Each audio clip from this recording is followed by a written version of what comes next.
Accediendo a sala de mando.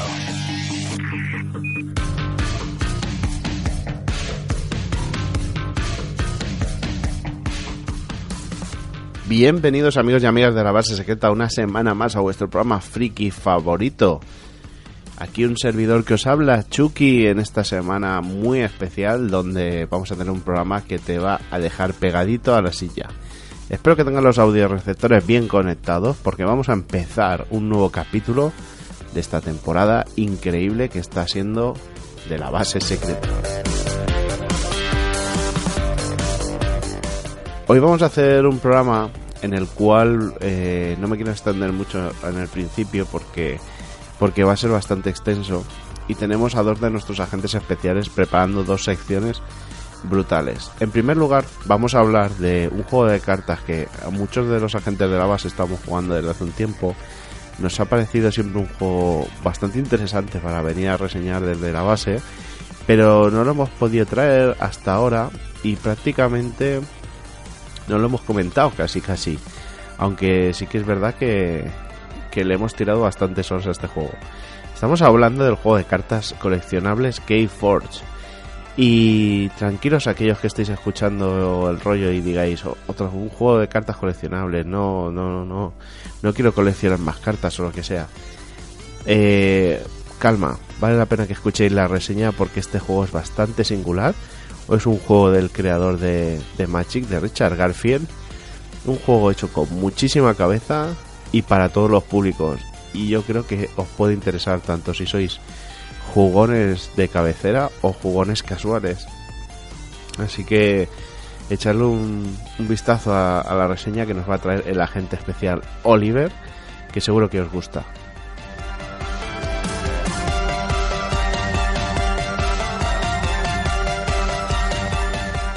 Seguidamente vamos a ir con la estupenda sección de cómics de nuestro compañero Sergio Bleda, este gran autor que tiene siempre el honor de estar por aquí. Mejor dicho, tenemos nosotros el honor de que él esté por aquí.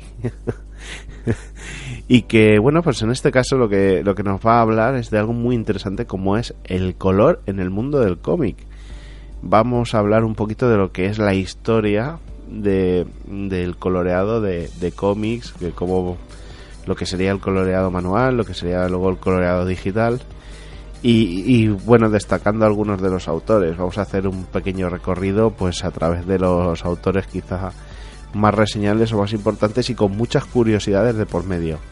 Yo creo que un programa de estos en los cuales a lo mejor te sorprende bastante y te parece bastante curioso los datos y la información que vamos a ofrecer en vuestros audioreceptores.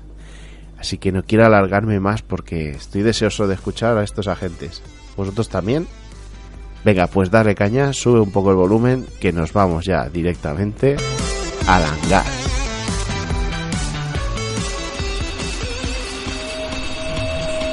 Habilitando hangar.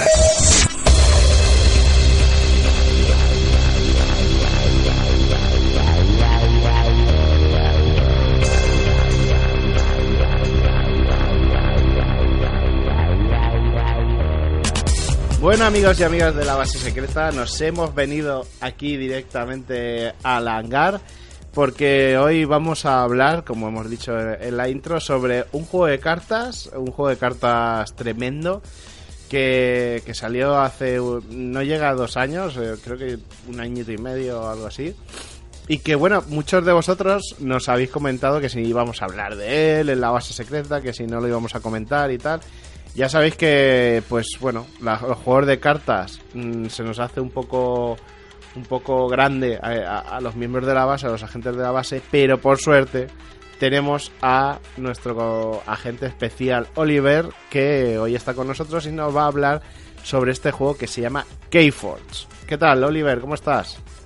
Se os hace un poco bola, ¿no? Los juegos de cartas, así como que cuesta tragar. Yo creo que más que nada es que es por tiempo ya, tío. Que no llegas a todo y los juegos de cartas coleccionables requieren, ya sabemos todos, de cierta presencia y de cierta constancia de estar ahí probando las cartas y tal. Aunque este juego, he de decir que vamos a hablar, Precisamente para los que tenemos este perfil va muy bien, ahora hablaremos por qué. Y aparte, pues es como muy accesible y muy sencillito, o sea que es de estos juegos que vale la pena tener. Bueno, tiene una serie de ventajas que ahora hablaremos. Bueno, pues empieza por donde tú quieras, con el Keyforge. Por el principio. Venga.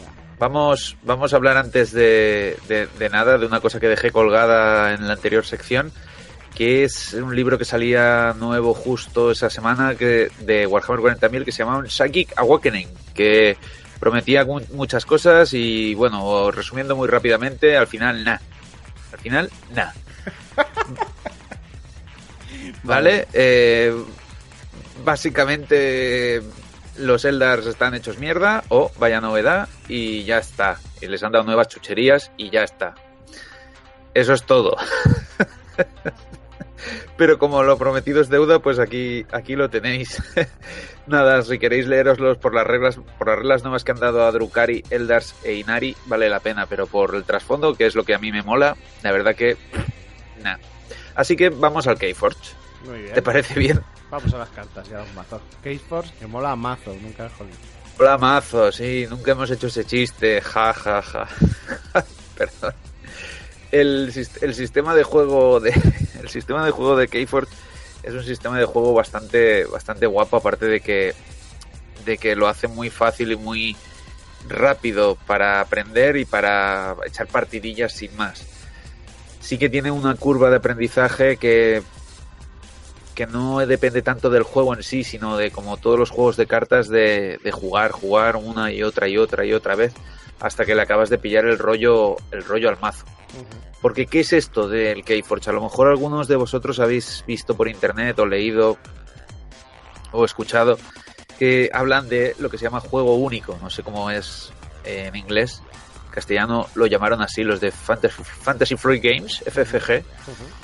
¿Qué es esto del juego único? El juego único significa que tú te compras un mazo y ese mazo, esa combinación exacta de cartas, no vuelve a estar nunca. Es decir, solo tienes ese mazo en el mundo que sea igual. A lo mejor otros cambian una carta solo. Solo imprimen los mazos una vez. Es decir, el mazo que tú te abras va a ser para ti para siempre y nunca nadie va a tener un mazo igual.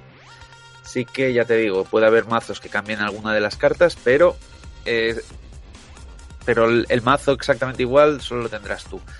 Esto, bueno, nos lo explicaron y es una movida que han hecho bastante interesante con el tema de la impresión offset que han podido hacer ahora, porque incluso el reverso de las cartas es distinto en cada mazo. Claro, el nombre también es distinto y el indicador de que tu mazo es único es un QR que tienes detrás que tú registras en la aplicación que se llama Keyforge Master Vault y ese mazo pasa a ser de tu propiedad. Luego puedes borrarlo y tal, pero nunca lo he hecho y no sé cómo funciona exactamente. El registrar estos mazos te da ámbar, te da fragmentos de ámbar, que es una cosa que puedes cambiar en los eventos grandes de Keyforge, que ahora hablaremos, porque ahora ha sido hace un mesecillo, en septiembre, finales de septiembre ya fue. Ha sido el Keyforge Vault de aquí de España, que fue en Madrid, y tengo algunos clientes que fueron y la verdad que se lo pasaron muy, muy bien. Bueno, dicho esto de que el Keyforge es un juego único, también hay algunos otros, que es como el Discover, que es un juego de mesa, en el que cada caja es distinta. Es una movida que lo mejor es que os acerquéis a una tienda amiga y que, o no, pero una tienda al fin y al cabo, y que el tendero o quien sea que haya por ahí atendiendo, el monstruo que os atienda, os explique un poquito cómo es, porque puede resultar un poquito abstracto y a mí hay clientes que no me creían. Era rollo, sí, ya. Y era como que sí, tío.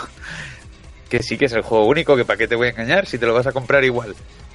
Bueno, hay que decir antes que nada que este juego viene bajo la autoría de Richard Garfield, que básicamente es el creador de Magic y de, bueno, pues un montón de juegos de cartas, como por ejemplo el juego de cartas de vampiro también, famosísimo. Es un es un creador que se ha volcado siempre en los juegos de cartas y que además con estilos diferentes totalmente de juego, y que en concreto pues con Keyforge probó una de las, digamos, de los platos fuertes es desarrollar un sistema informático, un algoritmo que es lo que hace que se generen mazos como si fuesen los mazos de Magic preconstruidos, pero que no se repiten, como bien dices, ¿no?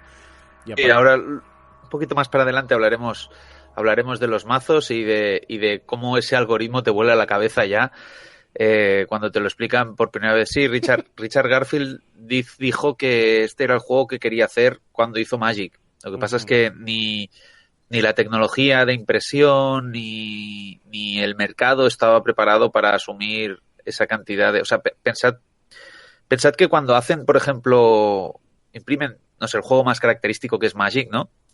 En términos técnicos ya hablamos. Imaginaos que lo imprimen por placas, ¿no? Esta placa es el reverso de las cartas, que es todo igual, o a lo mejor cambia un poquito, depende de la colección, pero vaya, en esencia siempre es el mismo para todas las cartas, ¿no? Entonces, pues, las comunes, pues mira, esta placa de comunes la imprimimos 200.000 veces. Y esta placa de raras la imprimimos 100.000 veces. Esta de muy raras, así, ¿vale? Aquí no, aquí cada mazo es único. Por lo tanto, no puedes trabajar en cadena, que es lo que hace que la producción sea más barata, y no puedes trabajar de la forma convencional como hasta ahora. Por lo tanto, han tenido que hacer una inversión tanto de creación de juego como de toda la infraestructura bastante guapa. También te digo que les ha salido rentable de la leche. Sí. Porque el primer fin de semana, antes decías que hacía 1 año y medio, 2, salió justo ahora hace 1 año, el 15 de noviembre, y salió en todo el mundo. La verdad es que el primer fin de semana que salió Keyforge me parece que ya hubo 90.000 mazos registrados. A razón de 10 euros el mazo, haced la suma. Actualmente hay la verdad es que el juego 421.257 mazos descubiertos. Sí. Eso en la página keyforge.com te lo dice. La verdad es que siempre son datos muy curiosos y el juego es muy curioso en general. ¿De qué va? Porque hemos hablado mucho del juego único, hemos hablado mucho de que es un juego de cartas, y a lo mejor algunos incluso habréis perdido un poquito el interés, ¿no? Al saber que son juegos de cartas. Es un poquito distinto, no es lo típico de bajarle las vidas al otro a cero, como puede ser Magic, Yu-Gi-Oh, un montón de juegos, el Star Realms, que es un juego de mesa, aunque sea de cartas incluso. No, aquí va de forjar llaves, como el propio nombre del juego lo indica.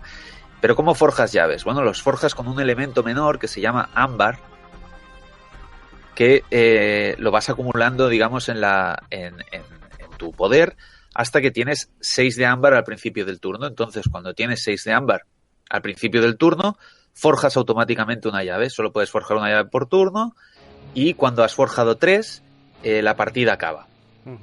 ¿Cómo se consigue este ámbar? Multitud de formas. Tampoco vamos a explicarlas todas porque se la puedes robar al contrario, hay cartas que al bajarlas te generan ámbar. Hay un montón de movidas, pero digamos que la fórmula más sencilla de conseguir este ámbar es cosechando, que es una habilidad que tienen todas las criaturas del juego, bueno, excepto si te pone lo contrario, claro, que lo que quiere decir es que tú giras la carta ya has utilizado esa carta, y te da 1 de ámbar de la reserva común, del pool general, hacia tu propio arconte. Tu contador, sí. Las criaturas que tienes son un tipo de cartas. Hay 4 tipos de cartas en el juego. Esto es una cosa que parece una chorrada, pero con esos 4 tipos de cartas, que funcionan de una forma específica cada una, ya lo tienes bastante más sencillo para entender el juego. Criaturas, artefactos, mejoras y acciones. Es muy fácil. Las criaturas es como lo de siempre. Son los bichos. Los bichos. Son los bichejos. Con lo que atacas y esas cosas. Un segundín. Espérate, voy a cerrar la puerta. Bueno, sí, las criaturas, pues como en Magic, por ejemplo, es pues ese tipo de carta que representa un personaje o una bestia o un elemental o un demonio o lo que sea, y que bueno, tiene su nombre y apellido y tiene sus habilidades especiales. Sí. Entonces, esa carta sí, la de las criaturas es lo típico, ¿vale? Tiene su poder, el poder, lo guapo que tiene es que es tanto la vida como la fuerza. Esas cartas cuando entran en juego entran con el clásico mareo de invocación, es decir, el primer turno no puedes hacer nada con ellas. Tienen muchos factores reconocibles de Richard Garfield y en general de todos los juegos de cartas que luego han ido acumulándose encima de Magic, por así decirlo. También tiene los artefactos que son no son criaturas, son cosas que vas dejando encima de la mesa y luego te pueden dar algún tipo de beneficio, no pueden luchar y tal porque son objetos, más bien objetos, vehículos, torres, lugares. Sí.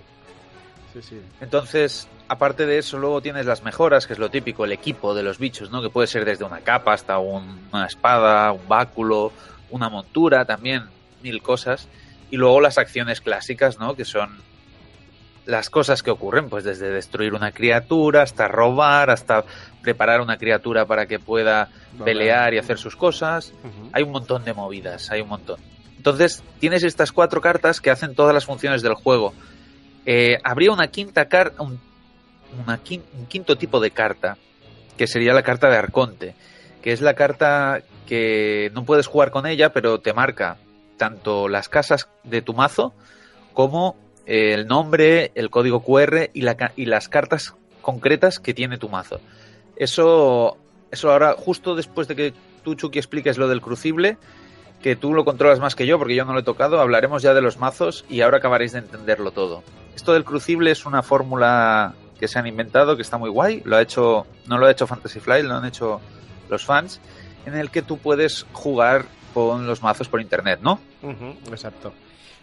Hay que decir que como comentabas, si tú vas a keyforgegame.com, ¿vale? Es ese Master Vault que comentaba Oliver, en el cual es una página web donde tú te registras con tu nick, con tu tal, como un jugador más, y ahí tienes tu lista de mazos. Cuando tú te compras un mazo, lo escaneas con el código QR dentro de esta aplicación y bueno, pues se te genera ahí una bolsa de mazos que además está muy bien porque directamente ya pinchas en tu mazo, se te despliega todas las cartas de tu mazo para que veas ese mazo cuál es.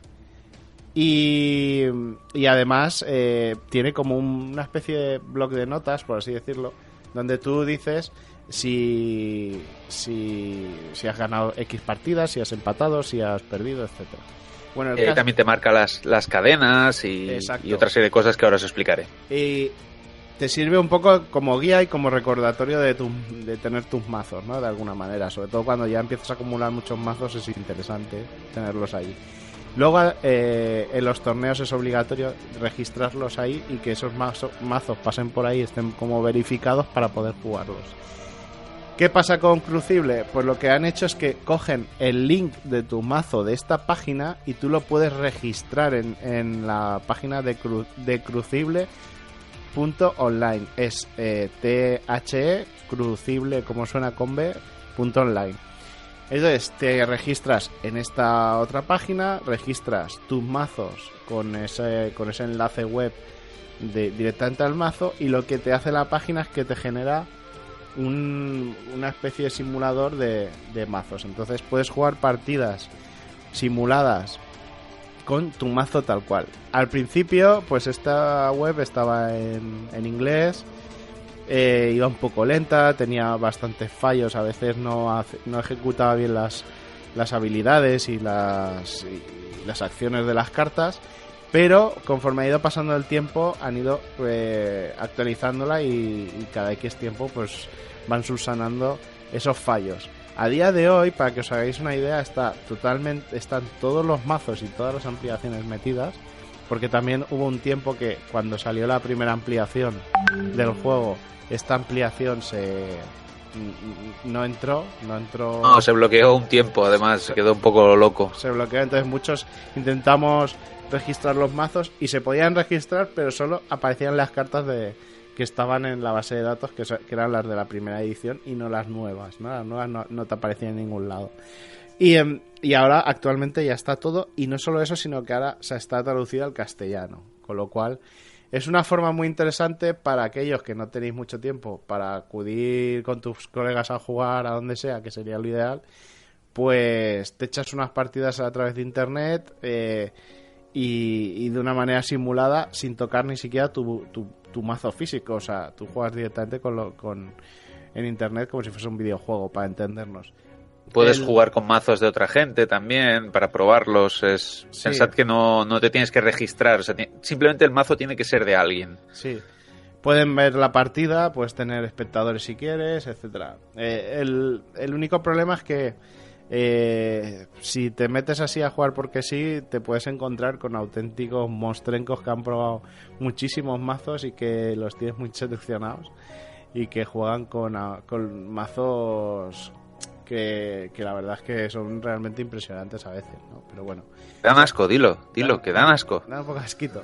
Pero salvo eso, la verdad es que está muy bien y es muy recomendable. O sea que te compras el mazo, pero ya no solo te quedas con esa sensación, sino que de que tienes que jugar en físico, sí que sepáis que podéis jugar desde casa, en internet, incluso hay gente que juega en el móvil. Sí, la verdad que lo veo, lo que tú has dicho, ¿no? Lo veo una alternativa bastante guapa a jugar con colegas en la vida real, por así decirlo. Sobre todo si no tienes ni tiempo ni a veces muchas ganas de salir a la calle, pero bueno, eso cada uno que haga un poco lo que vea.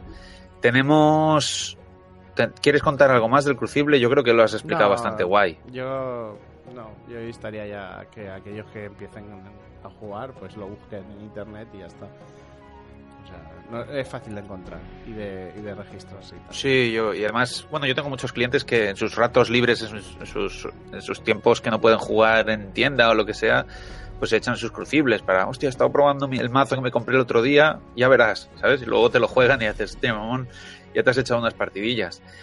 Estamos hablando todo el rato de mazos, ¿no? Pero ¿cómo se compone un mazo? La composición del mazo es siempre estándar.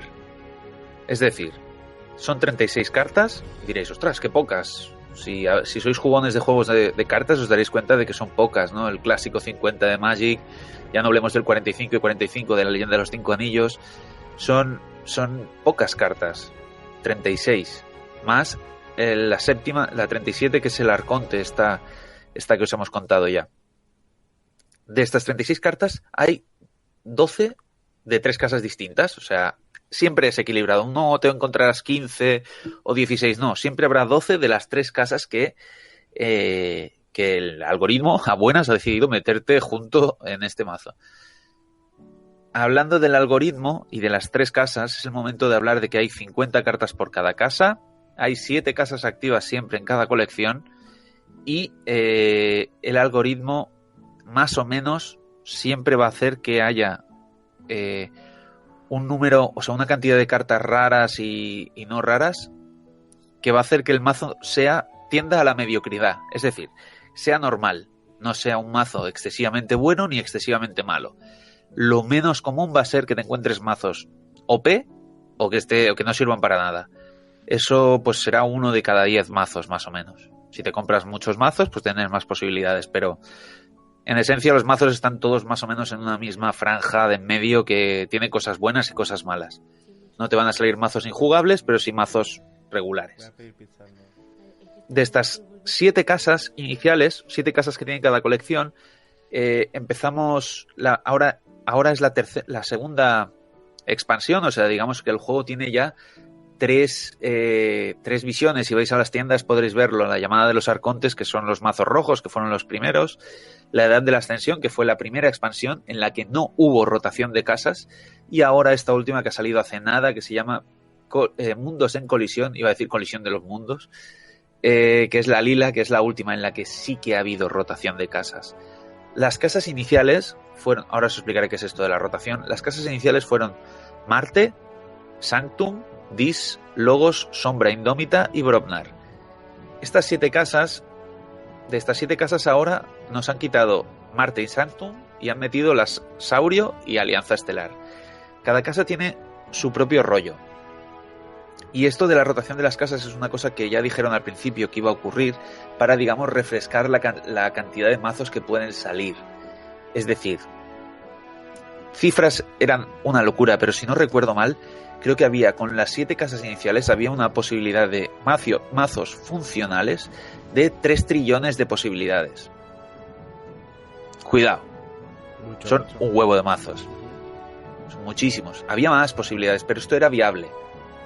Una carta se puede repetir dentro de la misma casa, es decir, puedes llevar, por ejemplo, 5, ahora salieron unas que se llaman las ratas de no sé qué, puedes llevar 5 ratas. De las 12 cartas que pueden llevar el mazo de esa casa, pueden ser 5 iguales, pero no a lo mejor es tan funcional como que haya una mezcla. Por lo tanto, se quitan muchos mazos que son parecidos y así al final se quedan solo en 3 trillones de posibilidades. Pero a pesar de eso, van introduciendo casas nuevas. ¿Eso qué quiere decir? ¿Que con las cartas de la primera edición no puedes jugar? No, de momento sí que puedes jugar y no creo que este juego esté pensado para que haya rotación en ese sentido. Pero está guay que haya cambio en las casas porque así consigues que los mazos sean distintos, el color del juego cambie, aparte de agregar una serie de habilidades que luego más tarde os explicaré. Las casas, todas tienen su historia, porque en realidad esto así como, bueno, todos los juegos de cartas tienen su historia, ¿no? ¿Qué representa que está ocurriendo? Tú representa que eres un arconte, que es como una especie de criatura semidivina, y en el mundo del crisol, y vas a intentar abrir una bóveda, vas a luchar contra tus rivales abriendo una bóveda en la que se ocultan tesoros, ¿no? Entonces tienes que forjar las 3 llaves antes que tu rival para poder entrar en la bóveda y conseguir todos los tesoros que contenga.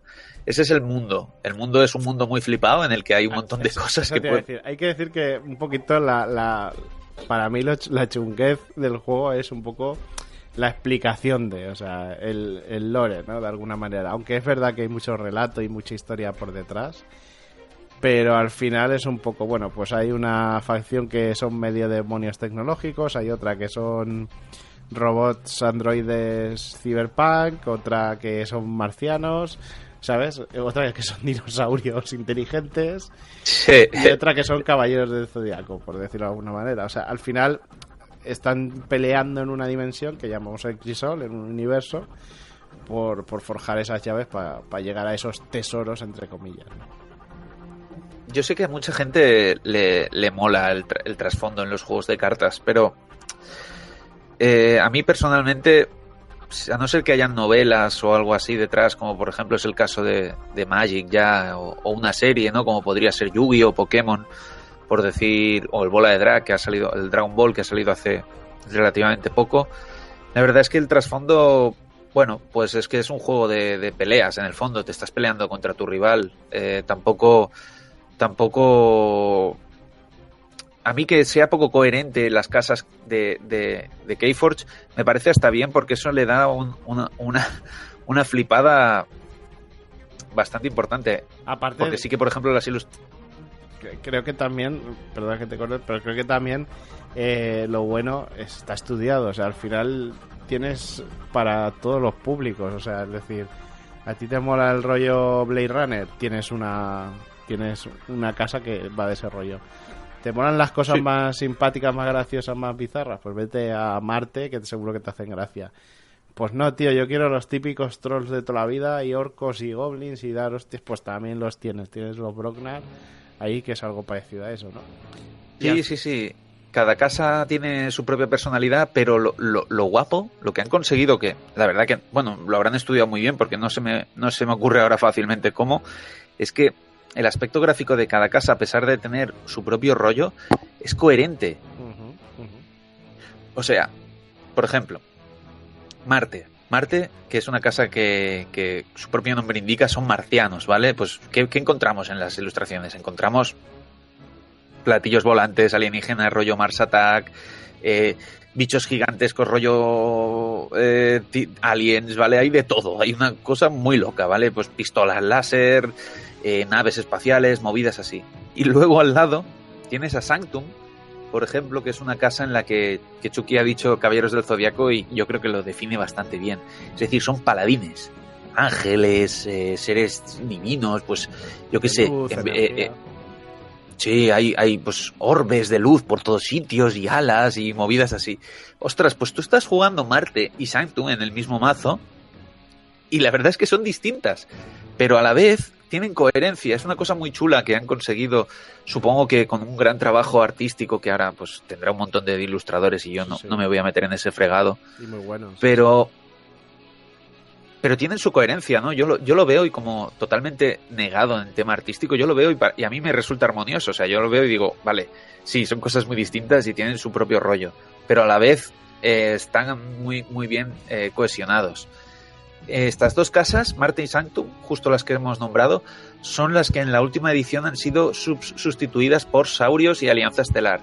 Los Saurios mola un montón del aspecto gráfico, tienen un rollo muy de Imperio Romano, ¿vale? Pero con animales, dinosaurios antropomorfos. Por lo tanto, me ha encantado, me ha encantado.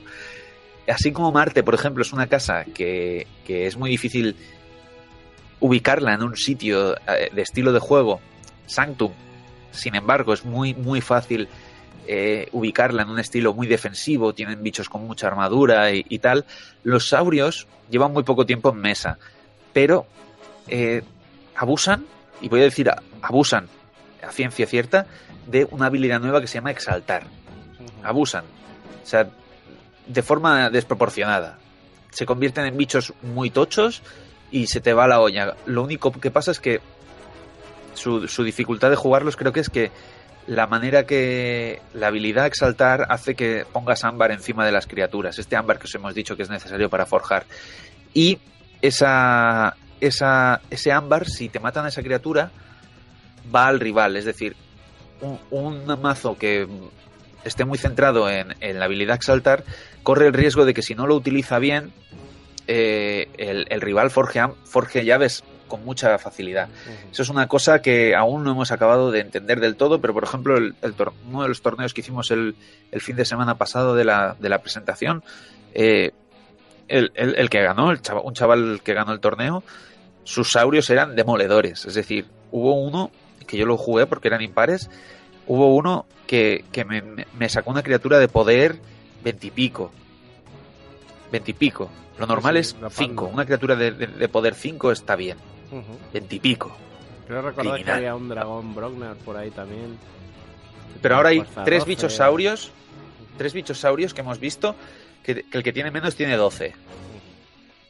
O sea, muy loco, ¿vale? Pero bueno. Ese es el rollo de momento. Eso es todo lo que os puedo decir de los saurios. También hay que decir que la fuerza de los bichos, hombre, es muy importante. Pero que hay 1000 movidas para quitarte una carta de enfrente, tenga la fuerza que tenga. O sea, que tampoco asuste ni nos centremos tampoco en que los bichos sean muy tochos. No, pero los saurios sí que se centran en eso y tienen formas de protegerse para que no puedas hacer eso. Mola. Entonces ya veremos. No sé si está over, ¿eh? No sé si está un poco roto. Ya. No sé, es la sensación que me da, ¿eh? Yo los vi y dije, vale, o son lo peor, es decir, no puedes hacer nada, o están rotos. Sin embargo, Alianza Estelar es una casa que está ambientada así como si fueran todos espías y agentes del espacio, ¿no? De una raza humana, pero que se dedica a vigilar pues las estrellas, por así decirlo. Un toque retro. Sí, está súper guapo. Bueno, me ha molado mucho. Me mola más estéticamente los dinosaurios por algo obvio, pero la Alianza Estelar sí que tiene una forma... Me parece que su estilo de juego va más orientado a que puedas utilizar muchas cartas por turno. Es decir, juegas una carta y de repente puedes jugar una carta de otra casa. O cosechas con una criatura y de repente puedes utilizar una criatura de otra casa. O cosas así. Y todas sus habilidades son criaturas flojas, pero su equipo es muy bueno. Y todas las habilidades, casi todas las criaturas hacen algo, sea. Cuando cosechan, cuando luchan, cuando juegan. Es mi percepción por ahora. La casa Dis tiene una estética de demonios, que es un poco los que nombraba antes Chucky. Y en las 3 ediciones que llevan han ido cambiando un poco. Al principio, dice, la primera y la segunda tenían un rollo parecido dentro de lo que cabe. Pero en la segunda ya empezó Dis a ponerse penalizaciones a sí mismo. Es decir, utilizabas cartas que te descartaban tus propias cartas porque esa carta era demasiado poderosa y cosas así. O también te servían un poquito para ciclar mano, lo cual estaba bien. Y ahora, por lo que he visto, sigue cambiando su estrategia, pero a la vez sigue el rollo este de penalizarse a sí mismo. Purgas cartas, si purgas cartas, que es como enviarlas fuera del juego, haces cosas, es una movida. La estética de Dis lo ha convertido en una de las casas favoritas de la gente, porque son demonientes y está muy guays. Tienen cositas en plan divertidas, pero son en plan chungos. Y Dis tiene una cosa que yo creo que mola mucho, que es que por lo menos en la caja básica, en el inicio, eran casi todo criaturas que solo por tenerlas en mesa ya hacían algo. O sea, digamos que tenían una regla, una acción activa pasiva constante. O sea, no tenían ni que girarlas ni que nada, era simplemente si ese estaba ahí, pues yo qué sé, pues tú no podías atacar o no sé qué, o no. Sí, o no podías robar, sí. No, ahora eso cambia un poco. Menos, cosas así. Sí. Entonces cuando sacabas muchos, pues le negabas al otro a hacer muchas cosas. O le complicabas la vida sin tener que girar tus cartas. Sí. Es así, ahora ha cambiado un poquillo. O al menos eso es lo que he visto. Ya os digo que la colección no lleva ni una semana en mesa. O sea que a la hora de grabar esto, o sea que tampoco habré jugado 10 partidas. ¿10? No, menos. Bueno, otra casa es Logos, que es una de mis casas favoritas. Logos son científicos, son robots, son androides, pero en plan listos, ¿vale? Por así decirlo. Uh-huh. Y quizás también me gustan no tanto por la estética, que por ejemplo hay alguna que me gusta más, como Sanctum o Indómita, sino por el estilo de juego. El estilo de juego de Logos ha sido en todas las ediciones que tú robes mucho, de una forma u otra. En la primera edición te dejaban archivar, que es una mecánica que no vamos a explicar porque es muy liosa, pero el caso es que archivar te prepara otro mazo, para que nos entendamos. Te permitían archivar y robar. La segunda edición hizo que robaras un poquito menos, pero archivaras un poco más. Y ahora esta me da la impresión de que vas a robar como Dios. Así que tengo ganas de seguir probando. Me ha salido alguno de los mazos con logos y pinta bien, la verdad, pinta bien. Sombra es la casa que todo el mundo odia y a la vez todo el mundo ama, porque es una casa que está pensada para robar el ámbar al rival. Entonces su forma de jugar es... tienen cositas con veneno, cosas que son muy difíciles de matar aunque tengan poca vida. Evasión. Y sobre todo... ¿Didi? No, mucha evasión y mucha... Sí. Y mucha... ¿Cómo se llama? Escaramuza, que es... Sí. Cuando te atacan no te hacen daño el primer ataque, o cuando tú atacas no te pueden hacer daño en ese ataque. Sí, o sea, sí, son bichitos pequeñitos, pero muy fastidiosos. Son una especie de elfos extraterrestres morados. Sí. Son tocapelotas. La sombra es tocapelotas porque te roba, no te deja hacer nada. Ladrones. Luego con que te pegue un poquito te destroza. En fin. Yo creo sigue que igual. Sobre todo la gente lo juega por el tema de robar, o sea, por las cartas que tiene de robar y porque es muy fácil, te quitan un poquito de ámbar o mucho, depende, y al final es una forma muy directa no solo de ganarlo tú, sino de quitárselo al otro. Hay mucho control de ámbar. Sombra era una de las casas que más jugaba la gente porque era la que te daba más beneficio con menor coste. Hay muchas cartas que al jugarlas de cualquier mazo te ponen cadenas.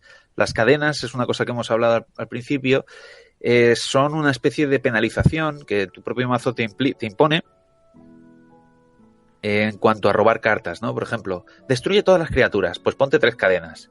Eso significa que durante 3 turnos vas a robar una carta menos.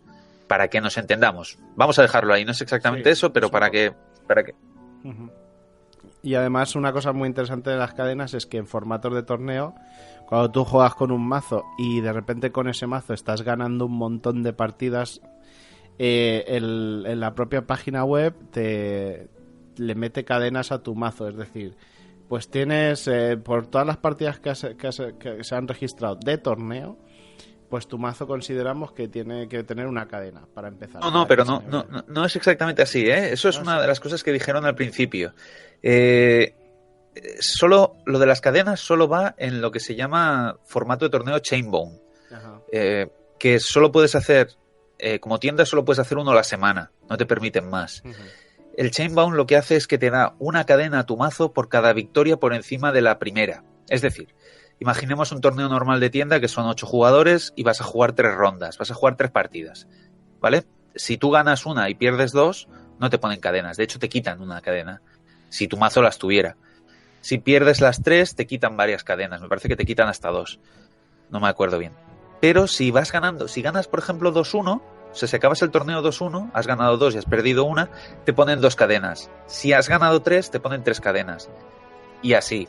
Entonces, ese mazo, siempre que juegue formato Chainbound, las cadenas son obligatorias. Es decir, si tu mazo tiene cadenas, que te lo marca en la aplicación, tienes que empezar la partida con esas cadenas. Por lo tanto, robas menos cartas al principio y tienes un par de turnos de inicio que son más lentos. Eso en teoría está pensado para equilibrar. En la práctica los mazos que están rotos. Por muchas cadenas que les pongas, da igual. Entonces, bueno, pues mira, ya os hemos explicado un tipo de formato, luego no os lo explicaré, que se llama Chainbound, que es, digamos, el formato central, o el que ellos quieren que sea el central, más allá del sellado de toda la vida, que es el de compras un mazo, lo abres y juegas con lo que te salga. Nos quedan 2 casas. Una es Indómita, que es una también de mis casas favoritas, luchando con logos y con sombra, que son bichejos a saco. O sea, ahora han salido algún dinosaurio, pero pues son mamuts, lagartos, yo qué sé, panteras, de todo. hay coyotes, hay bichos, ¿vale? Bichos de la selva. Y normalmente, por raro que lo parezca, no es un mazo agro que se llama, no tienden a ser mazos que en la primera edición sí, pero luego ya no tienden a ser mazos que apabullen con la cantidad de criaturas que puedas sacar. Eso sería Brobnar. Indómita hace muchas cosas con las criaturas. O sea, pone muchas, pero no necesariamente te va a matar con las criaturas. Pero de repente una criatura tiene asalto y dañino, que es que si le pegas te hace daño antes de pegar y si ella te pega también. O otra da veneno, o otra criatura te da 1 de ámbar por cada criatura que bajas, y movidas así. Entonces, eso se ha extendido un poquito a todas las casas, pero Indómita yo creo que sigue siendo un poco la casa reina en este aspecto. Sí, sin embargo, recuerda mucho al verde de Magic, ¿no? Esta casa. A mí me recuerda mucho. Sería lo más parecido al verde de Magic. Entre Indómita y Brobnar serían el verde de Magic, porque Brobnar es la casa, digamos, más peleona, por así decirlo, incluso en la estética. Son como trollazos, hay ogros gigantes, y básicamente son gigantes, trolls y ogros escoceses repartiendo castañas. Y trasgo. Vale, es de cierto. Y su estética también es acorde, es un poquito lo que os he dicho, poned Brobnar. De hecho, si habéis visto alguna ilustración del Keyforge, posiblemente hayan sido de sombras o de Brobnar o de Sanctum por internet. Es lo más fácil. Cada casa tiene su propio estilo de juego y eso mola mucho porque se combinan de formas raras. Entonces, ahora estamos diciendo que Brobnar es una casa de pegarse, pero tú imagínate, tienes 12 cartas de Brobnar solo en el mazo. Y a lo mejor de las 12 cartas, imagínate que solo 4 son criaturas. Y lo otro son acciones o artefactos. Entonces no puedes jugar Brobnar como lo jugarías con una casa en la que tengas 12 criaturas distintas. La gracia del juego es un poco eso. Un poquito el que te tienes que adaptar a tu mazo y ir aprendiendo los secretos que tiene en vez de crearlo tú desde un principio y luego ir explorando. Aquí no puedes explorar nada. Este es el mazo que te ha tocado, chato. Aprendes a jugarlo o lo guardas. Pero no hay más. No puedes cambiar ni una carta. Entonces, eso hace que te tengas que comer la cabeza y que la sexta partida que juegas con ese mazo empiezas a ver de qué va. Entonces, a nivel comercial podríamos hablar de sexta partida. Échale 10 partidas al mazo. Si es muy malo, jugarás 5. Si el mazo está normal, que es lo habitual, jugarás 10 partidas. A euro la partida. Porque vale 9,95. Como los Recre. Sí. Sí, no, a ver, lo bueno que tiene este juego es que es muy económico en principio. O sea, es decir, tú para jugar, yo qué sé, imaginaos que queréis jugar la pareja en casa, pues a lo mejor con 30 o 40 euros tenéis 3, 4 mazos, ¿sabes? Y tenéis para jugar un montón, porque cada uno va a coger un mazo, luego os los cambiáis, luego tal. O sea, es lo bueno que tiene este juego. Lo que pasa es que luego, por otro lado, tiene el enganche de que si te gusta el rollo, pues te compras otro macito más. Va, que son 10 euretes más, pues me compro otro macito y vas a la Gente tienda. en gorila, sí, Claro, pero y a saco. Y entonces te vas comprando macitos y cuando te quieres dar cuenta, pues tío, te has gastado 100 euros en 2 meses o en 3 meses, ¿sabes? Y tienes 10 mazos en casa, ¿sabes? Que es muy tentador, porque estás ahí jugando, echas la tarde, ¿vale? Echas la tarde jugando. Yo tengo muchos clientes que a Keyforge mínimo 3-4 días por semana vienen entre todos a jugar, además del torneo.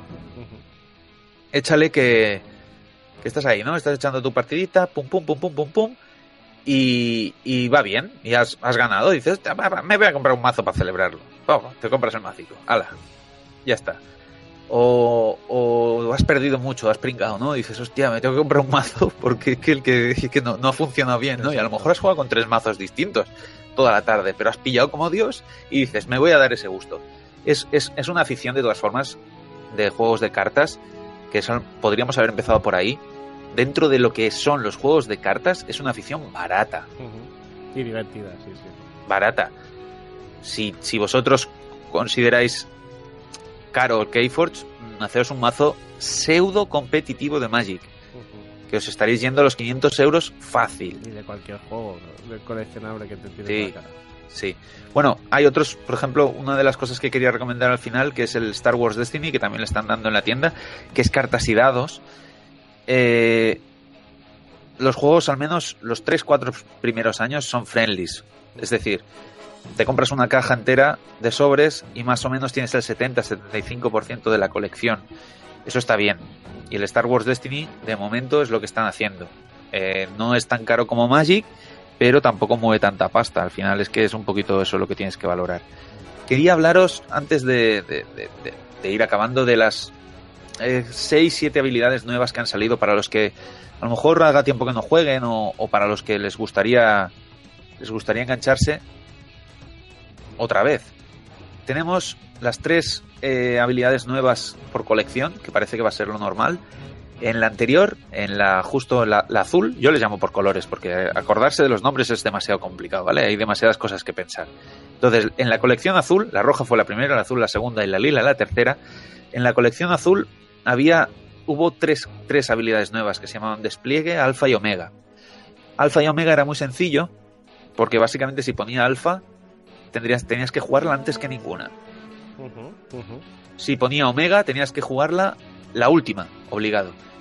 Y si ponía alfa y omega, que hubo al menos un caso, solo podías jugar esa en toda la ronda. Había una de sombras que la jugabas y robabas 3 y ya está. Y te quedabas mirando al otro y le decías, vale, para ti. Luego la tercera habilidad era despliegue, que te permitía poner la criatura en cualquier lugar de la línea de batalla. Porque aquí en el Keyforge, una cosa que no he explicado porque no he querido entrar en materia a saco, es que tú creas tu línea de batalla, que son las criaturas, y cada criatura, siempre que despliegas una criatura, tiene que ir en un flanco, o sea, en uno de los 2 laterales. Nunca puede ir en el centro, excepto si tiene esta habilidad, despliegue.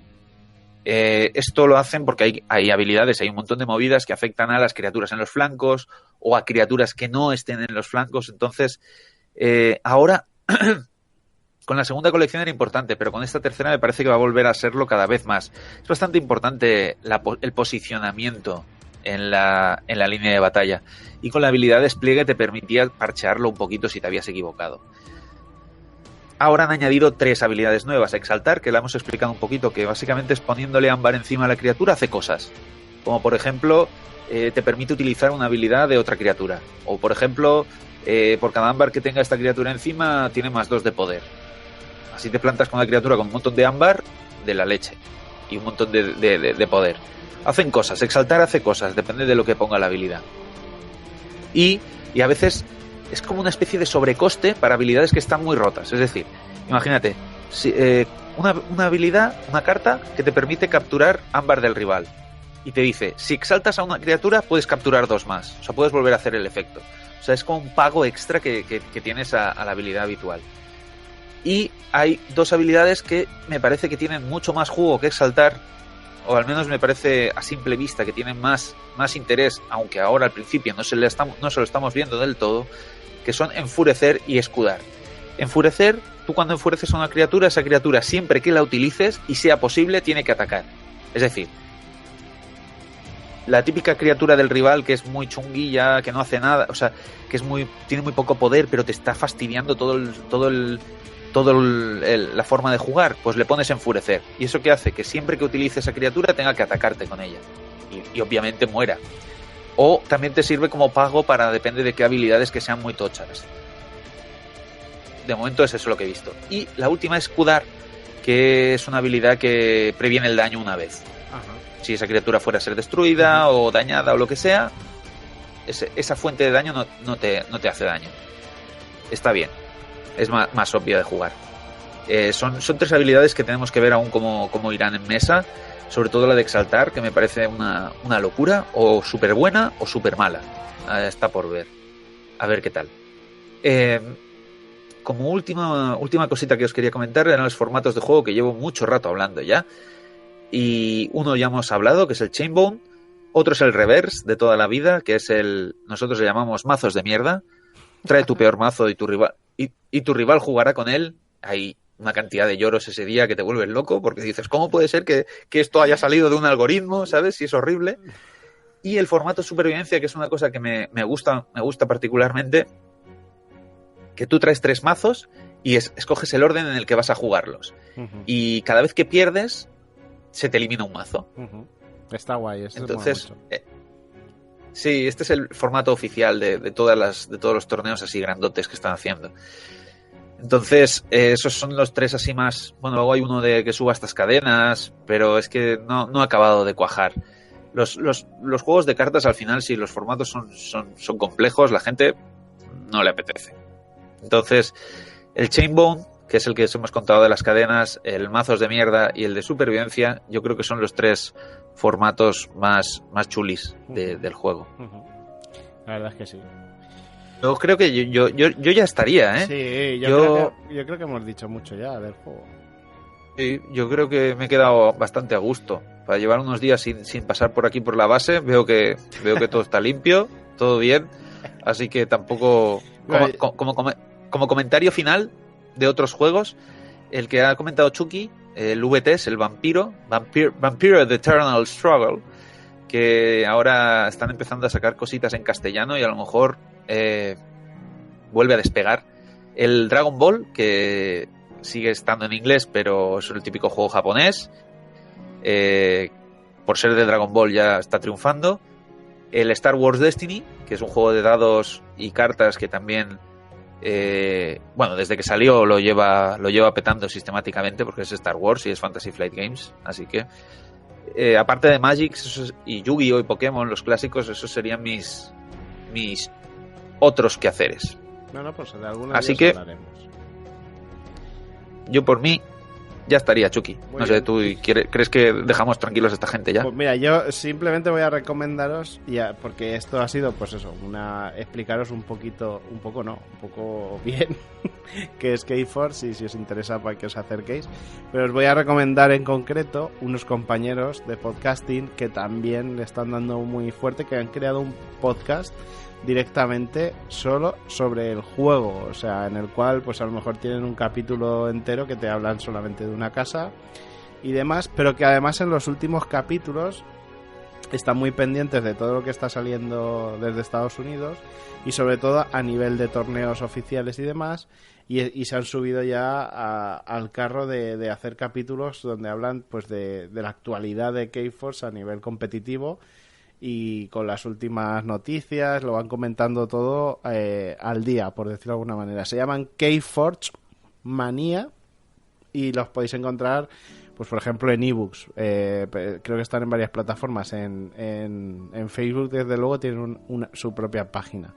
En Twitter también. Y está guay porque se mueven mucho por torneos. Primero empezaron en la piel de toro pues por las diferentes comunidades y luego ya pues han viajado afuera a otros torneos oficiales que me pilláis si me preguntáis los nombres y tal. Lo bueno, que han conseguido reunir, quieras que no, piña con equipos, porque lo que sí que se han formado aquí, por lo menos en España, bueno, y en otros países también, son grupitos pues con su propio nombre, ¿no? Hay un grupito por aquí que se llama España Forjada, por ejemplo, que viene muy bien después de esta selección. Qué bonito, joder, qué bonito, maldita sea. En estos tiempos que corren, además de desunión, de catalanes por ahí sueltos haciendo cosas de catalanes, joder, qué bonito. Luego, ¿España cómo? España Forjada. Madre, por Dios, a fuego y sangre, joder, de los tercios. Luego tenemos al team de TAE, que es DTAE, que es Dame tu ámbar.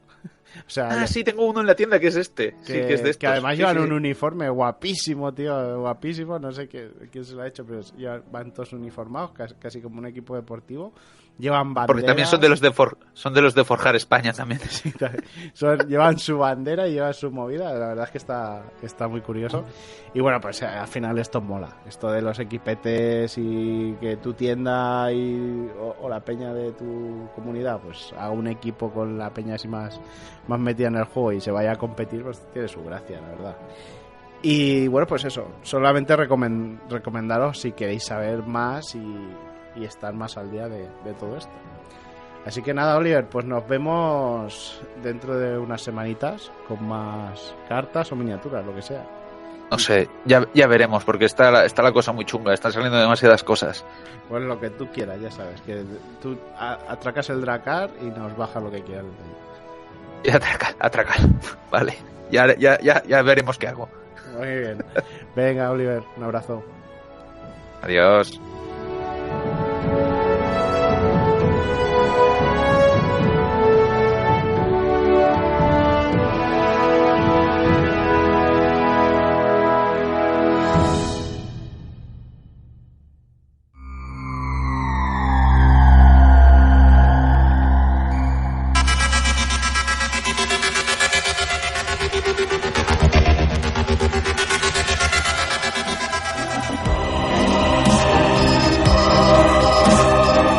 Esto es La Base Secreta, sonando directamente en tus audioreceptores.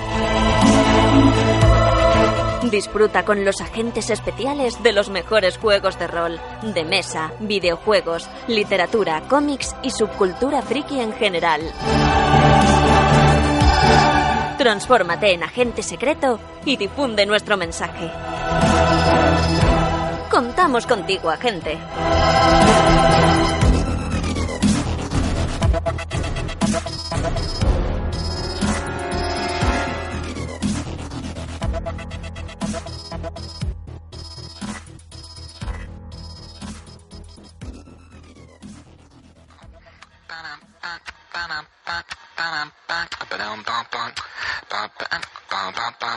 Abriendo biblioteca.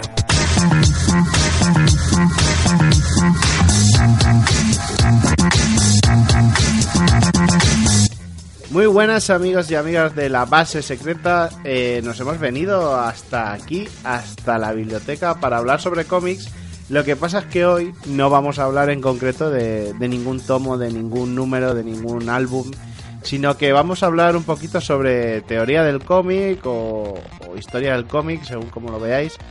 En concreto, hoy vamos a hablar, como hemos comentado en la intro, sobre el color en el mundo del cómic, la figura del colorista o la colorista que pues bueno, pasa el cómic. Hay un momento dado en el que pasa de ser simplemente blanco y negro o trama para pasar directamente a tener color Y bueno, pues nuestro compañero y agente especial Sergio Bleda, que lo tenemos con nosotros, nos va a explicar exactamente cuál es esta historia. Así que muy buenas, Sergio, ¿cómo estás?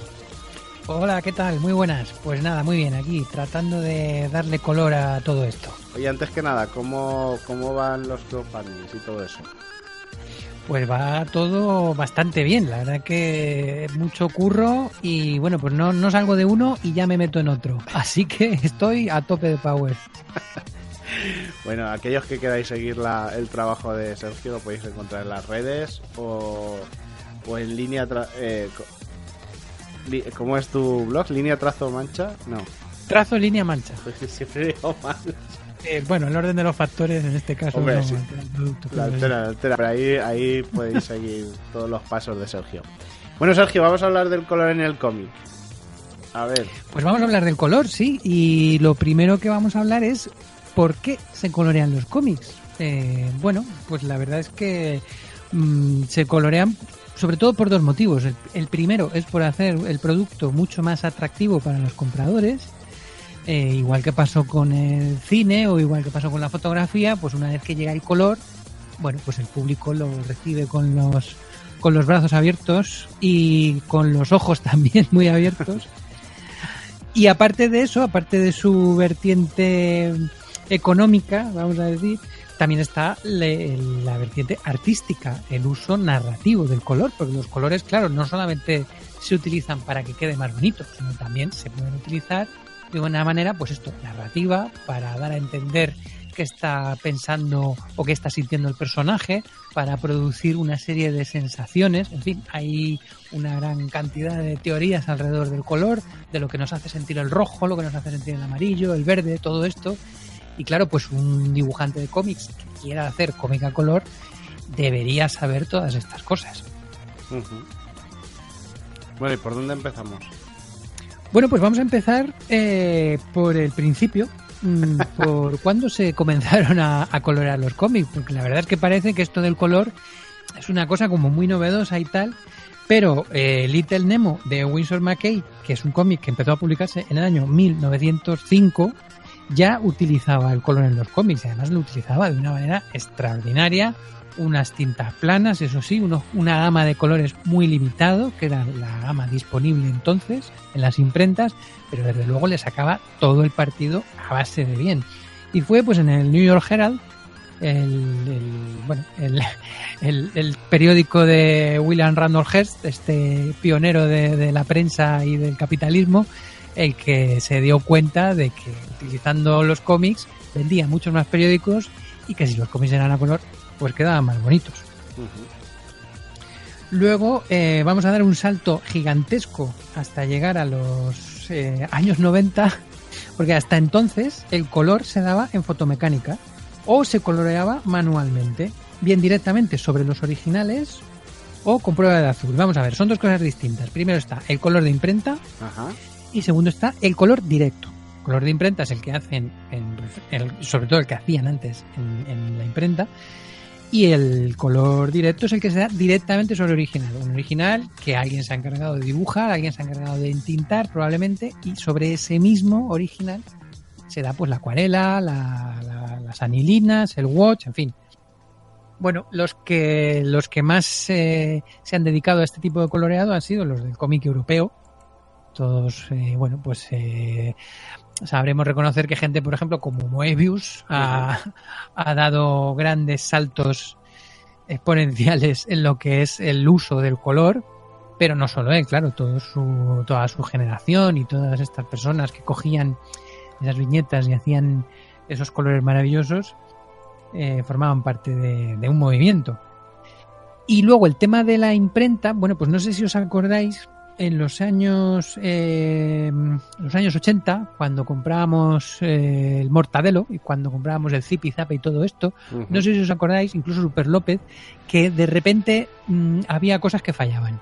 O sea, de repente tú estabas leyendo Mortadelo y Filemón tenía los pantalones rojos siempre, pero de repente en una viñeta era todo azul o todo el fondo era verde.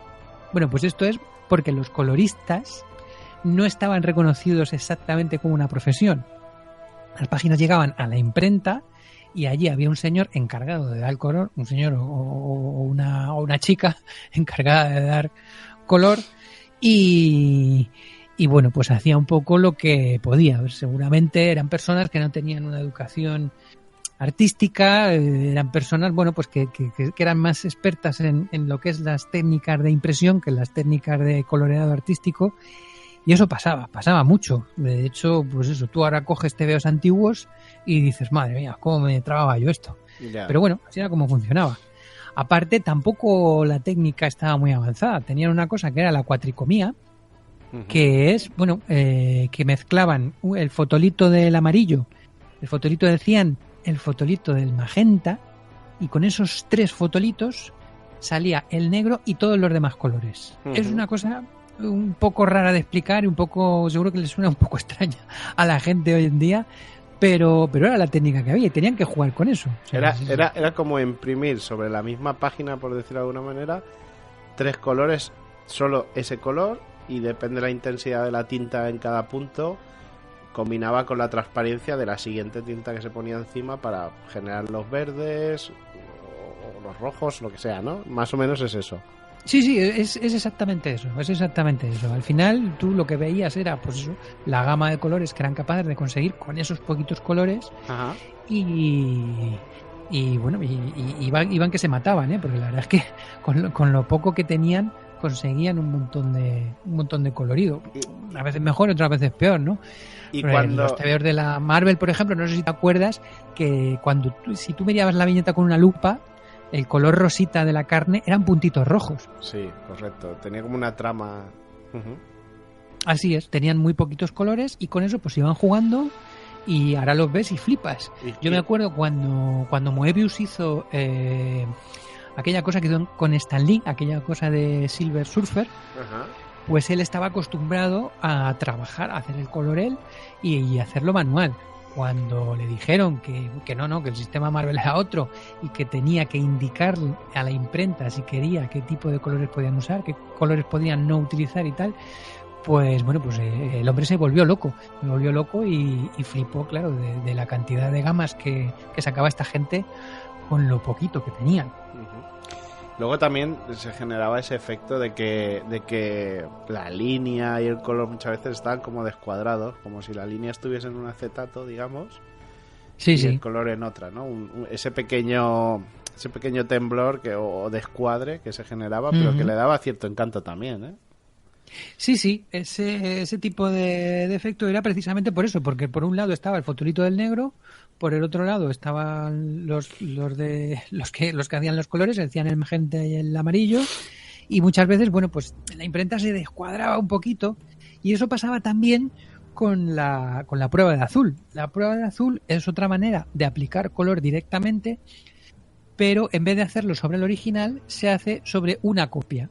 Es decir, el dibujante o el colorista lo que recibe es, por un lado, una impresión en azul de la página y por otro lado, un fotolito transparente en el que viene la línea negra. Entonces hay que colorear la prueba de azul, que generalmente te viene impresa en un papel de acuarela o en un papel apto para el color manual, y luego superponiendo la transparencia del negro. Entonces te hacías una idea de cómo iba a quedar una vez impreso. Claro, lo que pasaba es que muchas veces pues se movía el fotolito y aunque lo de abajo estaba impreso en azul precisamente para que aunque eso pasara no se viera el azul porque el azul no lo detecta la imprenta, aún así había veces que sí que se veía eso, ¿no? Pues como un cierto movimiento, cierto filetillo blanco por arriba o por abajo que creaba efectos un poco molestos. Yo recuerdo tener cómics en los que páginas enteras tenían ese problema. Y entonces llegamos un poco, pues una vez superado todo este trauma, llevamos a los años 90, donde el color ya se empieza a hacer con el ordenador. Y aquí me gustaría hablar de Pepe Moreno. Pepe Moreno, que es un español que nació en Almásera en el año 1954, es uno de los pioneros en el uso del coloreado digital. Anda. De hecho, Batman Justicia Digital, del año 1990, está considerado como uno de los primeros cómics realizados por ordenador. Curiosamente, la intención inicial de Pepe Moreno no era hacer un cómic, sino que era hacer un CD-ROM interactivo. Y él, bueno, pues se lo presentó a la gente de DC, a la gente de DC les pareció estupendo, pues me parece muy bien, muy novedoso, un Joker hecho en 3D, todo coloreado con ordenador, me parece genial, pero no vamos a hacer un CD-ROM. Esto me lo montas en viñetas y sacamos un TVO. Y así fue. Batman Justicia Digital, uno de los primeros cómics hechos con el ordenador, y es obra de un español, precisamente. Además, si buscas Pepe Moreno sale un artículo que le hicieron en Cultura Plaza y él dice: mi único mérito es que soy un valenciano muy cabezota. Sí. Y pues bueno, sí. Podéis ver enseguida, si busquéis Pepe Moreno en las redes, enseguida os sale esa portada de ese Batman. Y bueno, lo que está comentando Sergio, que lo podéis encontrar fácilmente, muy fácilmente.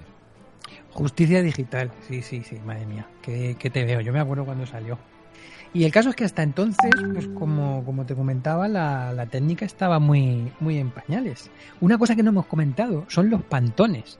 Yo no sé si tú has trabajado con pantones alguna vez. Yo, pero más que trabajar, verlo. O sea, ver cómo se hace. En la facultad lo hicimos, pero... Uh-huh. Sí, yo he llegado a trabajar con esto. Los pantones eran unas guías de colores. Uh-huh. Cada color tenía asignado un numerito y había un montón de colores. Entonces, una de las cosas que tú podías hacer para decirle a la imprenta cómo querías que saliera el color es decirle: mira, quiero que el fondo sea de este Pantone, del 0752, que es un rojo amarillento, pero luego quiero que hagáis un degradado hasta abajo, tal, en fin, un rollaco que pa' qué. Ahora la verdad es que es todo muchísimo más fácil, pero en aquellos años, en fin. Y bueno, pues perdona, que se me ha ido la pinza. Me había dejado lo de los pantones por contar y no quería dejarlo ahí. Otro caso también muy conocido es el caso de Akira. Uh-huh. Akira, bueno, pues es el famosísimo cómic de Kazuhiro Otomo. Correcto. Que fue, bueno, que supuso el desembarco masivo del manga en Estados Unidos y en Europa, porque aunque ya se habían publicado TVOs japoneses en estos países, fue Akira lo que de verdad pegó el mega pelotazo. Y en realidad la versión de Akira que vimos en Europa, la versión de Akira que vieron en Estados Unidos en aquellos tiempos, era una versión coloreada por un señor que se llama Steve Olive. Uh-huh. Steve Olive, que es un colorista, es colorista desde 1978, nacido en el año 1954. Es uno de los creadores del estudio Olioptics y es el responsable de que el público mayoritario conociera a Akira, porque los editores en aquel momento pensaban que un TVO como Akira, que es en blanco y negro, pues no iba a tener una aceptación masiva, que a eso había que colorearlo. Y bueno, pues estaba por ahí el señor Steve Olive, le hicieron el encargo y bueno, incluso puedes ver en los números de Akira, que es una serie muy larga, puedes ver cómo el propio Steve Olive va evolucionando desde las primeras páginas hasta las últimas y cómo el tío pues se colorea chorrocientas páginas para hacer el producto este más atractivo. Y cómo lo consigue. Cuando fue la debacle de Image, de Image, bueno, pues ya sabrá todo el mundo lo que pasó, ¿no? Había una serie de autores, pues el Jim Lee y otros 4 más, que se hartaron de Marvel y se fueron a su propia editorial. Uh-huh. Y la llamaron Image. Pues en la editorial Image se llevaron también a Steve Olive y a su estudio Olioptics, en el cual formaba parte también un señor llamado Reuben Rudd, que también es un tío muy importante. En fin, fueron los que colorearon Spawn, los que colorearon los Wildcats. Bueno, yo la verdad es que no es que sea un fan de estos TVOs, pero sí reconozco que la importancia que tuvo era que lo cambiaron todo. Cambiaron todo porque hasta entonces Marvel todavía seguía utilizando el sistema de impresión por cuatricomía, el sistema de coloreado antiguo, y cuando esta gente se puso a hacer cosas con el ordenador, ya todo lo anterior se acabó. Ahora todo el mundo tenía que hacer un color tipo Image, tipo Olioptics, y bueno, la verdad es que fue un pelotazo. y desde entonces un poco hasta nuestros días, porque estamos ahí todavía, estamos con el tema del coloreado digital. Las herramientas han avanzado una barbaridad. Ahora, bueno, pues es muy fácil tener una Wacom o una Cintiq para poder pintar directamente en la pantalla. Y bueno, pues ahí seguimos. Todavía mantenemos el tema del color manual, sobre todo algunos, pues iba a decir algunos nostálgicos como yo, vamos a decir clásicos, algunos clásicos como yo, a los que todavía nos gusta hacer color manual con acuarela y todas estas cosas, pero la verdad es que ahora mismo lo que lo peta es el color digital. ¿Y cómo se pasaba el color de acuarela? O sea, tú has comentado que habían dos opciones, o pasar con esta cuatricomía de imprenta, o colorearlo sobre el original, que es lo que has dicho tú. Pero luego, ¿cómo se pasaba eso para reproducir las copias? Como si fuese, digamos, una fotocopia, para entendernos. ¿Pero a cuál de los sistemas te refieres? ¿Al de color directo o al de prueba de azul? El color directo. El color directo, pues nada, eso se manda a la imprenta y en la imprenta ahora mismo lo escanean y ya está. Antes lo que hacían era filmarlo. Incluso exacto. Si el original era muy grande... Me refería antes. ¿Filmarlo qué quiere decir? ¿Hacerle una foto? Hacer una foto, efectivamente. De hecho, los originales del Drácula que son al óleo, pues eso no cabe en ningún escáner ni en ninguna parte. La única manera era hacerle una fotografía muy buena, sacar una diapositiva, y esa diapositiva era la que utilizaban en la imprenta para luego hacer las planchas. Claro, eso o sea, sí, un curro de narices, vaya. Ajá. Y bueno, también algunos de los que han destacado en el color también, por ejemplo, Richard Corben hizo mucha experimentación también con el tema color, texturas, ¿no? A nivel digital.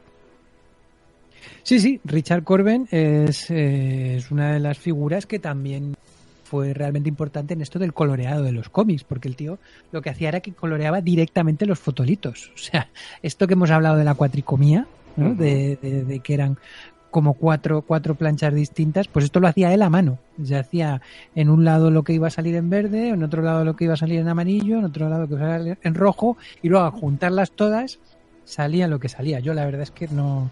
En fin, yo me volvería loco. Yo soy incapaz ya directamente de concebirlo. Y la verdad es que en Estados Unidos, aunque se les tiene el San Benito de que lo hacen todo un poco pues pensando nada más que en la pasta y tal, pues hay una gran cantidad de coloristas que son auténticos artistas. Tenemos, por ejemplo, a Lynn Barley, que fue la pareja de Frank Miller. Correcto. Y fue la que le coloreó El regreso del Señor de la Noche y Electra Lives Again. No, me he ido. Sí. Sí, fueron El regreso del Señor de la Noche y Electra Lives Again. Creo que también coloreó 300. Eso te iba a decir 300. Sí. En fin, coloreó varias obras de Miller. Y claro, la cuestión es que Miller tonto desde luego no es. Porque claro, tú veías los originales de Electra Lives Again antes y después del coloreado y claro, flipabas. Porque pasa un poco como con el entintador, ¿no? El entintador pues es una figura pues poco valorada, poco reconocida incluso. Pues el colorista lo es mucho menos. De hecho, durante muchos años los coloristas ni siquiera han sido acreditados. Y Lynn Barley es una de estas artistas que con su buen hacer, dotaba de profundidad, de iluminación, de sensaciones las páginas de Miller y de quien se lo pusiera por delante. A mí, de hecho, me gustaba mucho su color manual, me encantaba. Luego es verdad que ha hecho cosas con color digital y no me gustan tanto. Por ejemplo, en el DK2 era ella también la que coloreaba a Miller. Ajá. Y ahí ya me gusta un poquito menos, porque la verdad es que es tan buena con el trabajo manual que lo otro. José Villarrubia, que es el director del Departamento de Ilustración del Maryland Institute College. Este señor ha trabajado con Richard Corben, ha trabajado con Alan Moore y pues es un colorista español que también está trabajando en Estados Unidos y que está considerado como uno de los mejores coloristas del mundo. Yo creo que tiene un premio Eisner o una cosa de estas.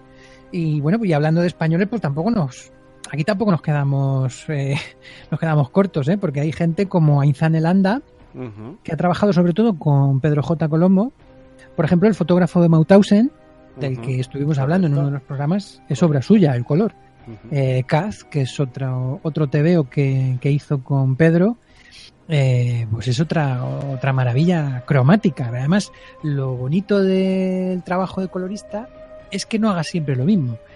Y Ainzane nunca repite. Ainzane le busca la gama de colores perfecta para cada autor, para cada obra. En fin, es una profesional como la copa de un pino. Y el que también me gusta mucho es Javi Montes. Javi Montes, que bueno, pues que yo supongo que a los lectores el nombre no les sonará, pero si te digo que ha trabajado con Tirso Cons, que ha trabajado con Daniel Acuña, que ha trabajado con Mateo Guerrero, que coloreó El Ojo del Diablo, Gloria Victis, en fin, para mí desde luego Javi, yo no sé si es el mejor de todos, pero desde luego entre los 5 primeros está, porque a mí me encanta. Y pasa lo mismo que con Lynn Barley, ¿no? Que coge una página en blanco y negro y le da vida, le da luz por todos lados, le da volumen. Es una pasada.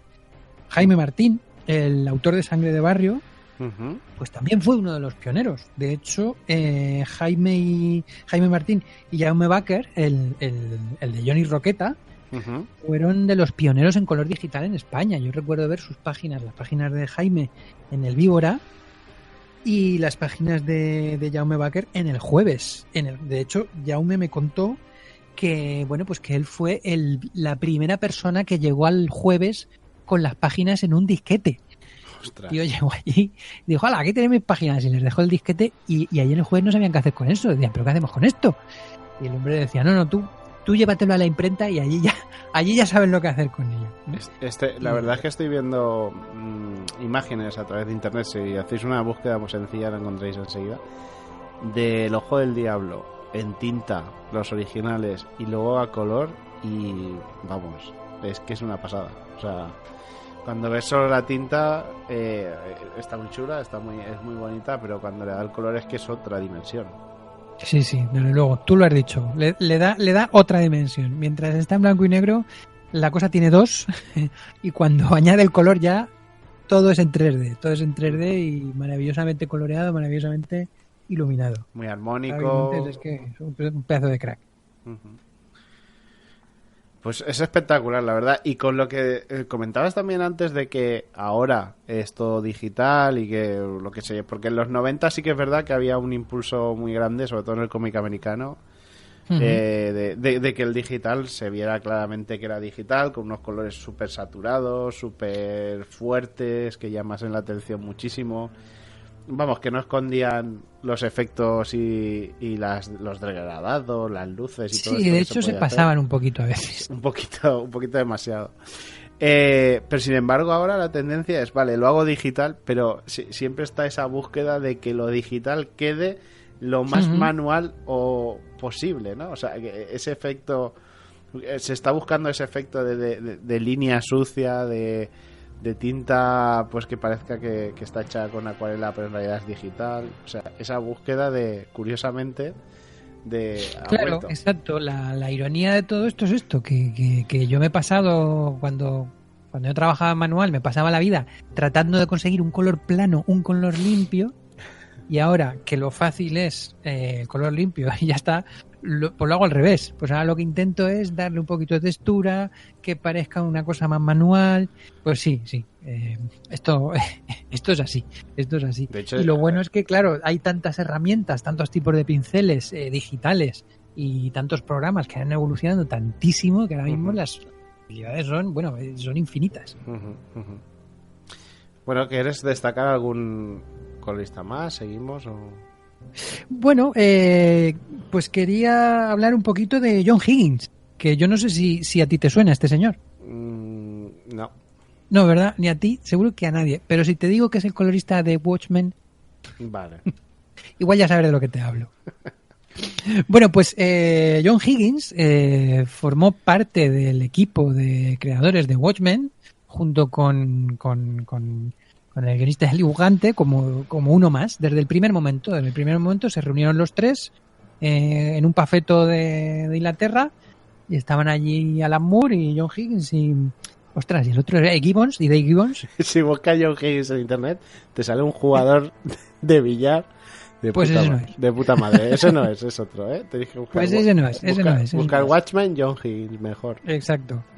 Bueno, pues contaba el señor Higgins que es el primer, aparte de ser el colorista de Watchmen, es por lo que se le recordará siempre probablemente, es la primera persona que hizo un chiste sobre Watchmen.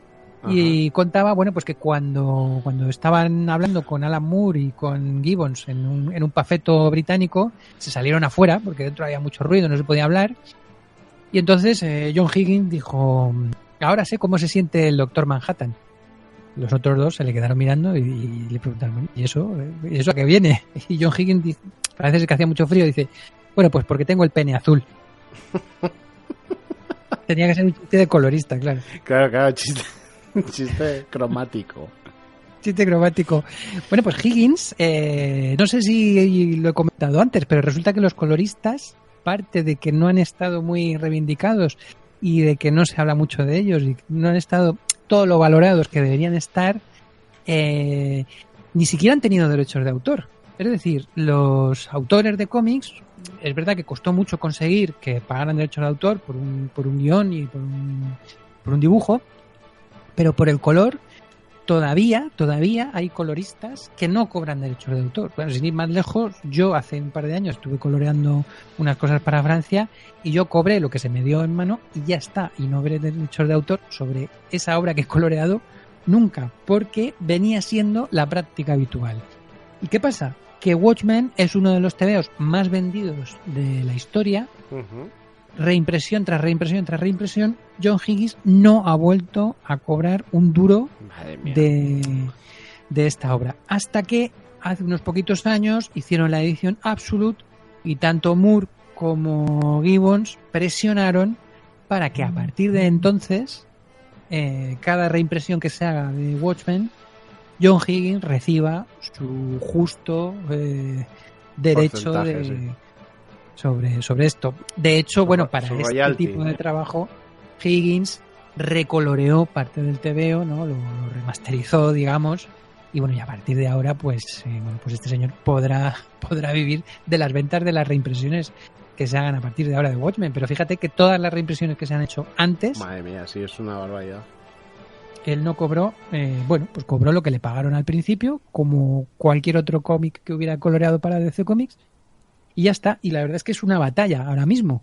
En Francia hay mucho colorista en pie de guerra con este tema y es una cosa que está candente. Es una cosa que, bueno, pues que hay que reivindicar. Los coloristas son artistas también, igual que el dibujante, igual que el entintador, igual que el guionista.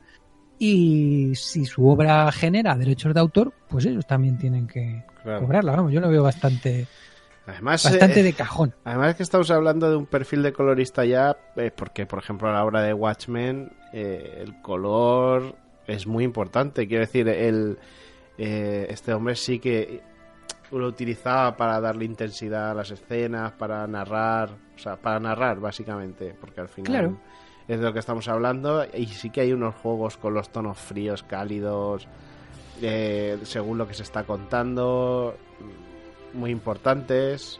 Vamos, que básicamente el color hoy por hoy lo ves porque ya lleva muchos años Watchmen en el mercado, pero es un color antiguo, por decirlo de alguna manera, que no malo. Uh-huh. Sí. Pero sí está que muy ves, avanzado para su época. Pero sí que ves esa intencionalidad narrativa, sí que ves esa intencionalidad de que las cosas cuenten con el color también, de alguna manera. Exacto. Bueno, pues antes de despedirme sí que me gustaría también hablar un poquito de otro colorista que me gusta mucho, que además es un dibujante estupendo, un acuarelista genial, y es Mark Chiarello. Mark Chiarello, que es el responsable del primer color de Hellboy, por ejemplo, que si recordarás eran unos colores planos, muy sencillos, pero muy, muy, muy bien escogidos. Y bueno, pues Chiarello es el autor de los dibujos de Batman Houdini. No sé si recuerdas ese TVO, es un TVO también coloreado con acuarela, con una paleta muy sencilla y unos colores muy bien escogidos. La verdad que un TVO hiper recomendable, Batman Houdini, una pasada. Chiarello ha sido director artístico de DC Comics durante varios años, o sea, él era el responsable de que, bueno, pues del arte de esta mega multinacional. Cada portada pasaba por sus manos antes de que llegara a la imprenta. Y bueno, pues la verdad es que hay que decir que Chiarello, aparte de un colorista estupendo y un acuarelista maravilloso, ha sido un gran director artístico.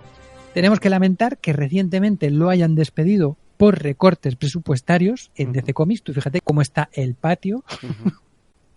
Pero bueno, pues hay que reivindicar su figura, la de él y la de todos los coloristas, claro que sí. Bueno, el cómic de Batman Houdini, sí que es verdad que es a base de aguadas y acuarelas y bueno, aquí utiliza casi todas aguadas, pero además claramente se nota la técnica, o sea que está muy intencionada, ¿no? Para darle esa, no sé cómo decirte, como ese efecto vapor o ese efecto etéreo, ¿no? A ciertas ilustraciones, que contrasta mucho también con la tinta pura y dura negra sobre la obra. O sea, vamos, es muy interesante y sobre todo lo que tú dices, muy artístico, ¿no? Muy plástico, se busca eso, se busca el tema pictórico dentro de la narración. Sí.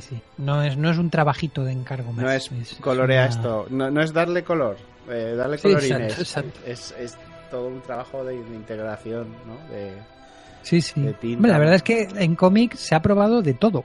Hay cómics pintados con pastel, con lápiz, con rotuladores, hasta con maquillaje, tengo entendido, porque Liberatore, el autor de Rank Xerox, en alguna entrevista ha dicho eso, que utilizaba pues maquillaje, ¿no? El lápiz de labios o lápiz de ojos y lo mezclaba todo con las acuarelas y, en fin, bueno, Segreyes y Fernando Fernández trabajaban al óleo. Al óleo.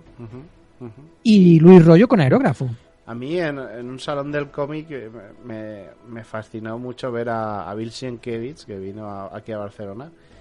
Otro maquinón. Y también pues la gente le daba cosas para que pintase con ellas. Me flipó eso, o sea, de que llegase una fan, ¿no? Y le dijese, pues mira, el cómic tal, dibújame algo aquí en la contraportada, y le soltaba ahí unas ceras de colores, por ejemplo, de alpino, o sea, pero así.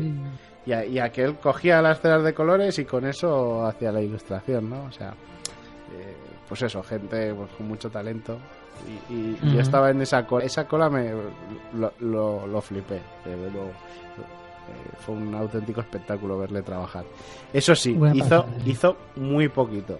O sea, muy poquitas dedicatorias, porque claro, no, si se paraba a hacer una ilustración, pues eso, medio color, medio no, pues el hombre se tiró ahí su rato, ¿no? Con cada uno. Pero bueno, la verdad es que fue una pasada. Luego, sí. No sé si tienes en la cabeza también algún ejemplo de que colorear el cómic, o sea, ejemplo de un cómic que a lo mejor no estaba a color o la intención no era colorearlo, que se ha coloreado y ha pasado lo contrario, que la gente pues como que no les ha gustado o directamente, porque sí que es verdad que hubo un momento en el que, por ejemplo, los mangas se intentaron colorear muchos de forma así un poco impuesta o que se pensaba que si no tenían color no se iban a vender tanto o yo qué sé, y han habido auténticas aberraciones de color. Sí, a veces pasa, claro, Yo ahora mismo no recuerdo ningún concreto, pero sí pasa sobre todo de recoloreado, o sea, de que un TVO viejo lo coloreen ahora con técnicas modernas y digas, me gustaba más el viejo. Ya. Yo, por ejemplo, uno de los casos así que más sonó en su día fue el de Akira. Akira que se coloreó de alguna manera, que no es que el color estuviese mal ejecutado, pero a la gente o al aficionado como que no le gustó, y con el tiempo se reivindicó que volviese otra vez en blanco y negro, y se volvió a hacer en blanco y negro. O sea, las ediciones posteriores ya el color se suprimió de alguna manera. Sí, pero fíjate qué curioso lo que comentábamos antes, ¿no? Que para meterlo en el mercado europeo se coloreó porque pensaban que si no, no iba a funcionar. En fin, cosas que pasan en el mundo del color. Muy bien, pues algo más que quieras aportar. Pues nada más, ¿no? Estamos. Únicamente, pues decirle a la audiencia que la próxima vez que cojan un TVO se fijen a ver quién lo ha coloreado, si es el propio autor, Si tiene puntitos. si es un colorista profesional. Y bueno, pues que se fijen quién es, porque yo creo que merece la pena, ¿no? Es algo a tener en cuenta. Yo a la hora de comprarme un TVO, pues claro, miro quién lo ha hecho, ¿no? Miro quién lo ha escrito, quién lo ha dibujado y también miro quién lo ha coloreado, claro. Yo creo que un buen colorista es una señal de que el trabajo va a estar muy bien. Muy bien. Pues nada, Sergio, nos vemos dentro de unas semanitas con más cómics. Ha sido un placer y como siempre nos traes aquí unas lecciones auténticas de cómic. Nos vemos dentro de poquito con más cómics y a ver si podemos ya ver ya cositas de tus crowdfundings y de tus proyectos, que nos tienes a todos ahí esperando. Seguro que sí. Seguro que la próxima vez que hablemos tengo ya novedades, tanto sobre el crowdfunding de los vampiros, que el que estoy terminando de dibujarlo ahora mismo, como el de mi nuevo libro erótico, ahí a punto de salir. Ahí está. Bueno, Sergio, un abrazo, nos vemos. Venga, un abrazo.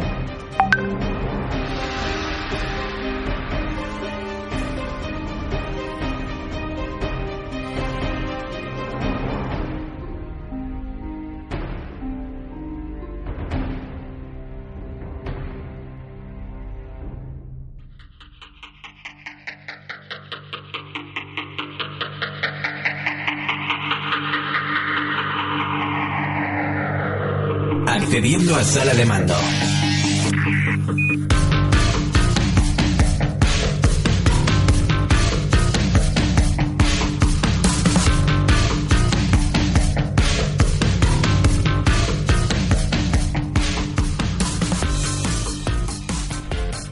Amigos y amigas de la base, ya estamos aquí en la sala de comunicaciones de nuevo.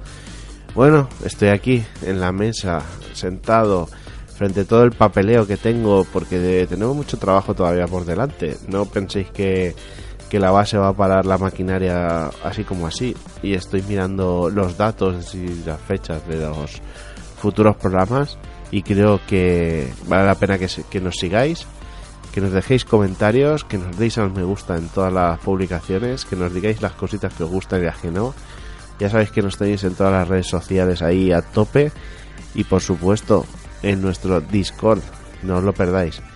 Creo que os va a gustar lo que va a venir dentro de poco, porque ya la semana que viene vamos a tener otro programa sobre literatura fantástica, y también hablaremos con otra de las editoriales que están trabajando el tema de los juegos de rol, que ya sabéis que este año nos hemos planteado intentar darle voz a todo aquel creativo, editorial, barra lo que sea, que esté haciendo cositas dentro del mundo del rol.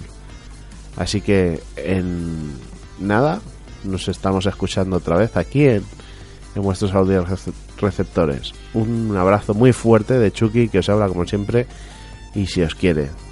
Chao, chao.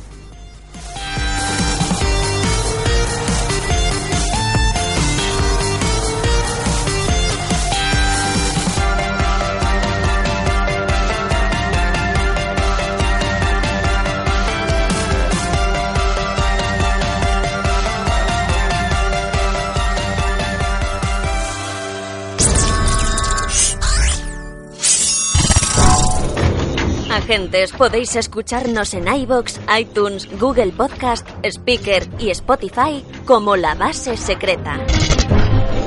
También puedes mandarnos un email a lavasesecreta@gmail.com. Únete a la comunidad de agentes en Discord buscándonos como La Base Secreta. Contamos contigo, agente.